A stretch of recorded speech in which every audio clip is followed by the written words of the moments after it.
Pour la plupart d'entre nous, traverser la Russie à bord du transsibérien est un rêve qui remonte aux premières envies de voyage, d'aventure et de découverte.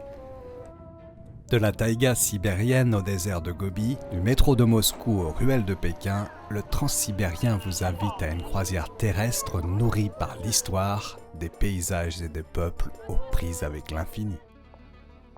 Moscou, J-1 de notre départ en transsibérien. Derrière les vitres du brise-glace qui glisse sur la Moskova, le Parlement russe, le parc Gorki et le Kremlin défilent sous nos yeux.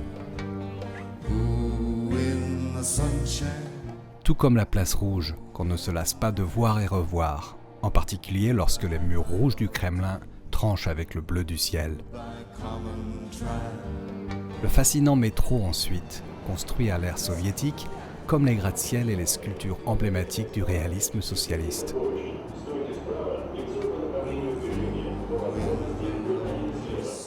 Il compte parmi les derniers témoins d'un temps révolu. Il y a aussi bien sûr le Moscou culturel, celui du Bolchoï, de la galerie Tretiakov et des quartiers bourgeois en plein renouveau. Sans oublier les rues de Moscou d'aujourd'hui, grouillantes de vie où déambulent les fashionistas, mais aussi tous ceux qui font la vie de cette mégalopole, ouvriers du Caucase, businessmen, touristes, babouchkas, et une jeunesse qui ressemble de plus en plus à celle des grandes villes du monde. Le transsibérien numéro 20, baptisé Vostok, l'Est, s'élance dans un bruit de ferraille.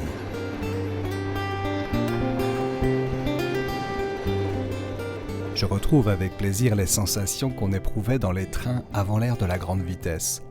La secousse provoquée par les coups de boutoir des wagons qu'on assemble, les roues qui claquent au passage des aiguillages et le vacarme lorsqu'on traverse les soufflets qui relient les voitures.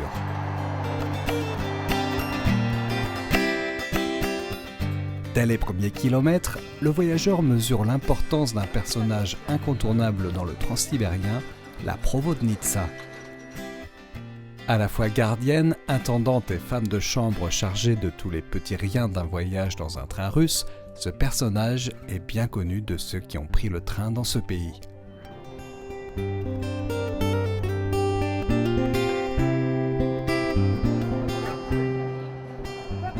À bord, les repas rythment le voyage.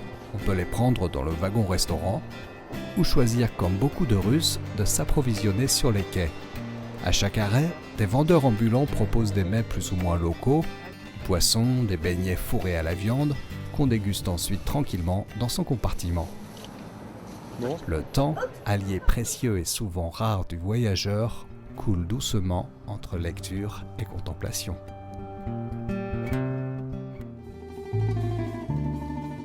Ekaterinbourg, qui a longtemps porté le nom de Sverdlovsk, dérivé de celui du bras droit de Lénine, n'a pas entièrement effacé son passé soviétique. En témoignent ces grands immeubles d'architecture constructiviste ou encore d'impressionnants monuments comme celui de la Tulipe Noire, consacré aux guerres d'Afghanistan et de Tchétchénie.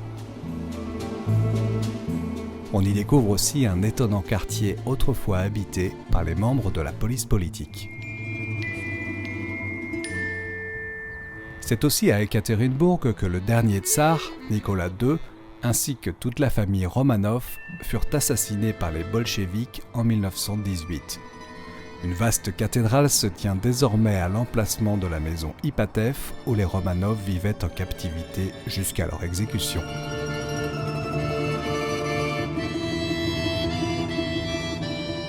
À une quarantaine de kilomètres à l'ouest d'Ekaterinbourg, au cœur de l'Oural, un monument marque le point de passage entre l'Europe et l'Asie. À l'amitié entre les peuples d'Europe et d'Asie.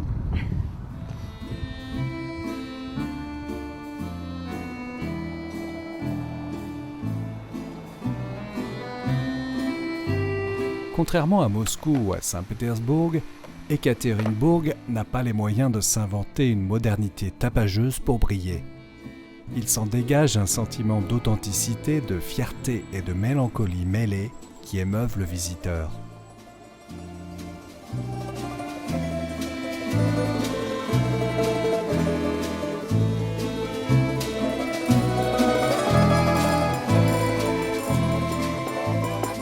Летала неизвестного металла, много стало в наши дни rien pose les figuiers.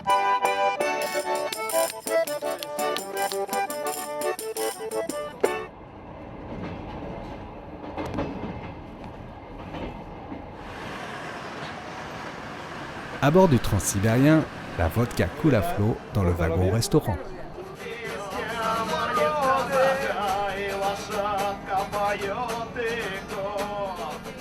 Le mode de transport dont la simplicité favorise l'échange, le sentiment de réaliser un voyage exceptionnel et la joie de se comprendre dans un Orient russe où les frontières sont souvent linguistiques sont autant de facteurs qui apportent un supplément d'âme et de chaleur à la nuit transsibérienne. Le train s'arrête au kilomètre 5185 à un jet de pierre de la rivière Angara. Celle-ci traverse Irkoutsk, surnommé jadis le Paris de la Sibérie. Ville minière, Irkoutsk connaît un afflux de pionniers et devint un centre industriel et scientifique important. Bien qu'elle ait souffert de graves incendies et malgré le socialisme, Irkoutsk a en partie gardé son âme commerçante et bourgeoise. Un peu anarchique, elle fascine davantage en hiver lorsque ses magnifiques isbas de bois richement ciselés émergent d'un épais manteau neigeux. Avec ses grandes artères néoclassiques et un tout nouveau quartier de restaurants, Irkoutsk est cependant une halte à la fois plaisante et dépaysante au cœur de la Sibérie.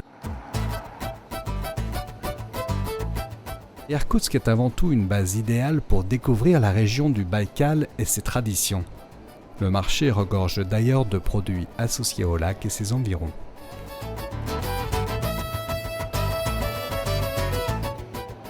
Le miel du Baïkal, il est très très bon. Les Bouriats sont des citoyens russes appartenant à un peuple mongol installé tout autour du Baïkal. Ils partagent la physionomie et une partie des croyances religieuses de leurs voisins mongols.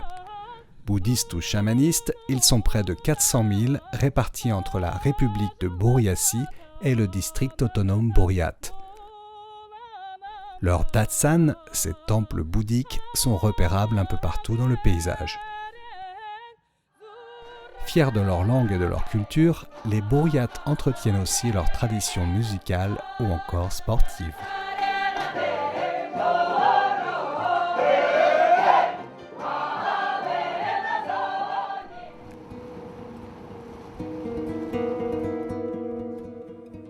Avec ses 636 km du nord au sud et ses 1600 mètres de profondeur, le lac Baïkal est la 5e plus grande réserve d'eau douce sur Terre.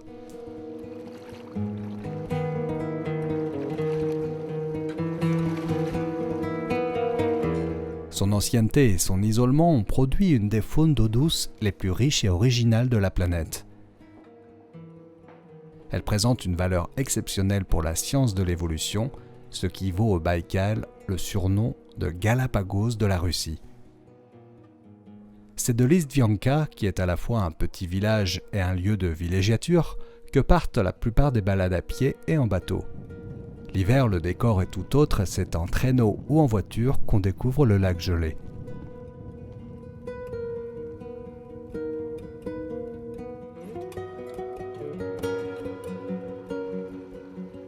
Pour déjeuner, pas question de quitter le lac, ni des yeux, ni des papilles. Le moment est venu de découvrir l'eau moule, une truite unique au monde qui abonde et nourrit les populations du Baïkal depuis des siècles.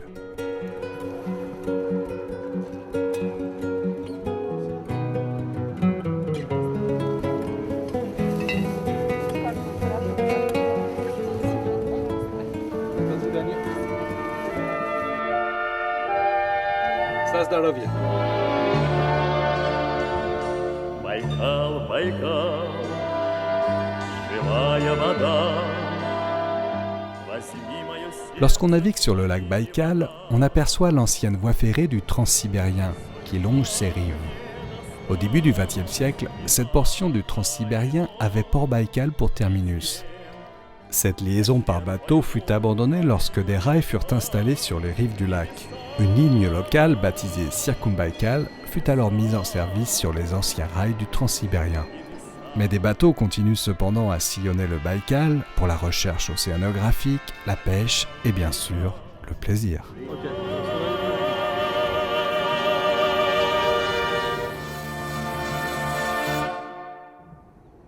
De retour sur le chemin de fer, le Baïkal fait encore quelques apparitions entre Irkoutsk et Oulan-Oudé. Oulan-Oudé possède un étonnant motif de fierté, celui de présenter la plus grosse tête de Lénine au monde. Dès que l'on quitte la capitale Bouriat, où le transsibérien se divise en plusieurs branches, dont celle qui mène à Vladivostok, le paysage change rapidement. La taïga cède la place au pâturage et à des collines de plus en plus dénudées qui annoncent déjà les steppes mongoles.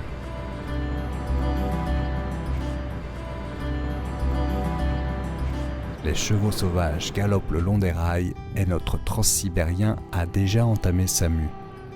Désormais, il faudra l'appeler transmongolien.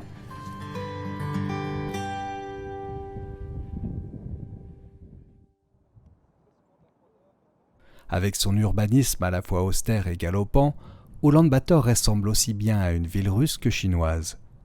Autour de la place Gengis Khan, l'épicentre de la ville, nombre de routes et trottoirs ont été récemment rénovés. Quelques tours de verre tranchent avec un urbanisme plombé par la grisaille, mais les Mongols affichent une décontraction et une élégance qui rappellent les grandes villes russes. La capitale mongole offre aussi quelques sites intéressants, comme le monastère de Gandan, un des principaux dans le pays. À ne pas manquer non plus le palais Bogd Khan, qui fut une résidence du dernier roi mongol.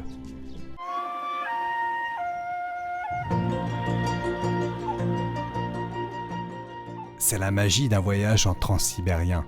À un peu plus d'une heure de la capitale mongole, dans le parc national de Terilch, on peut se retrouver en plein cœur des steppes mongoles, entouré de sommets tour à tour pelés arborés, au milieu des chevaux sauvages et des yourtes de paysans. Sur la route, une gigantesque statue de Gengis Khan rend hommage au chef mongol qui étendit son empire du Pacifique à l'est de l'Europe.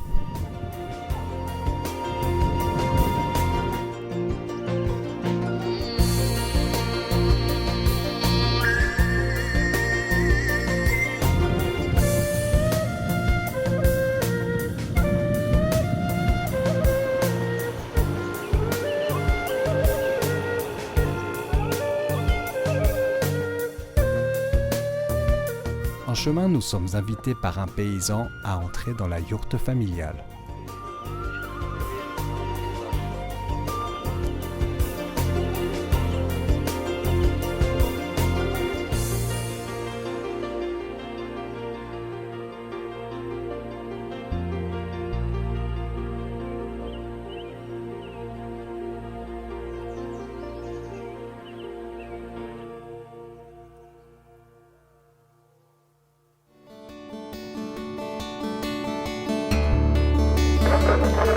Le train numéro 24 d'Oulan-Bator à Pékin est chinois. Pas de première classe, les touristes sont mélangés aux Russes, Mongols ou Chinois qui se rendent à Pékin. Dehors, la steppe devient de plus en plus sèche et passé la gare de Chouar, on entre sur les terres arides du désert de Gobi. Après notre deuxième arrêt, à Senchand, nous ne verrons plus âme qui vive jusqu'à la frontière chinoise.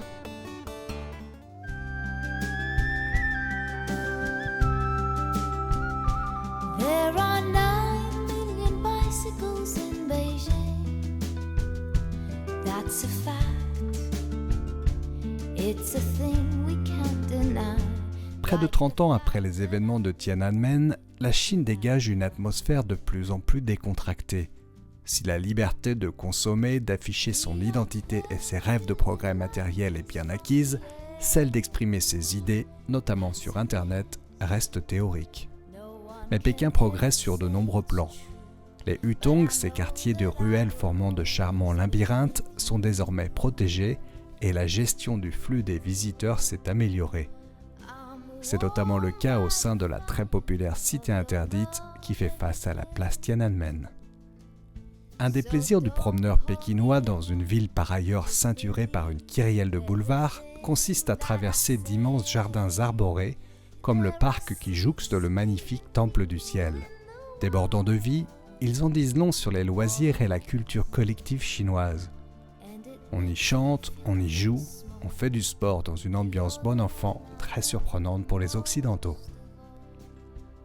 L'ambiance des rives des lacs Qinghai et Huai, bordée de bars à musique, de restaurants et de boutiques d'artisanat, est à la fois cosmopolite et chinoise.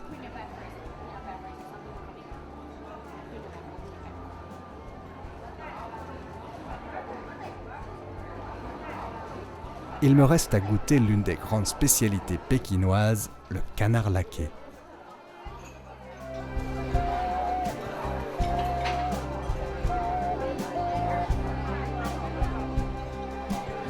Roulé dans de petites galettes de riz en compagnie de petits légumes et agrémenté d'une sauce, il régale Chinois et touristes. Le dernier jour de ce voyage sera consacré à la Grande Muraille de Chine, qui court sur près de 6700 km.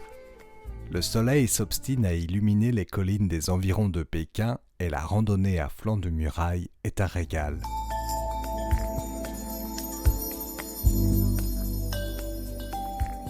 Parvenu au terme de ce voyage, la muraille m'apparaît comme un de ces obstacles à la fois grandioses et terribles construits par l'homme pour s'empêcher de circuler librement par-delà les royaumes, les nations et les empires. Et je pense à l'inverse aux milliers d'hommes et de femmes qui, dans un mouvement inverse, ont œuvré à relier l'Europe à l'Asie par l'immense chemin de fer qui nous a conduits aux portes de Pékin. Leur utopie est devenue réalité. Mais pour les voyageurs du monde entier, elle reste un rêve qui a pour nom Transsibérien.